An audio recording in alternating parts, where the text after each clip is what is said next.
Эмне үчүн дегенде саарлыкка дагы убакыт дуаны кабыл болушунун убактысы да. Вактын ижаба деп атат. Ибн Аббас разияллаху анхудан мынакей пайгамбарыбыздан суралды. Эмне үчүн Якуб пайгамбар истигфарды балдарына кечирим сураганды кечиктирди саарлыкка чейин дегенде ли анна дуа сахар мустажаб. Саарлыктын учурундагы дуа сөз кабыл болот деген да. Саарлыктар көп. Бирок 4-чү күндүн тахажжуду багымдаттын мисалы жуманын багымдаты ошол саарлыкка жетпейт деген. Бул өзгөчө саарлык экен да. Чүнкү бир жумада бир жолгочу. Кайсы саарлык дейт аны? Айтышканда буга хадистер келет. Wa min ashaddiha raja'an sahara laylatil jum'a деп коёр.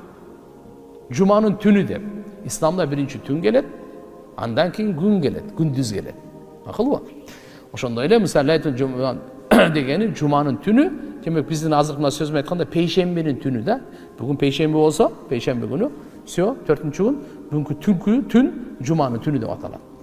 Ошону таң атканда ошо жуманын күнү башталып кетет, ошого чейинки убакта хажда саарлык. Ал ошол кездеги дуа башкача дуа дейт. Башкача дуа.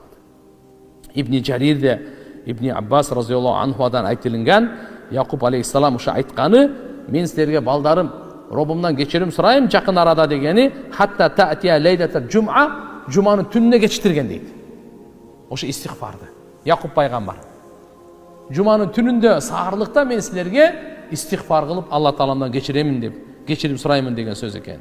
Тирмизиде дагы келет Ибн Аббас разияллаху анхумадан, пайгамбар саллаллаху алейхи ва саллям айткан, мынакей менин бир туганым Якуб, пайгамбарлар бар да бир туган, балдарына ошо айтканы, сауфастагфир лакум робби дегени, якул хатта таатия лейлатал жум'a деген. Таатия жуманын түнү келгенге чейин.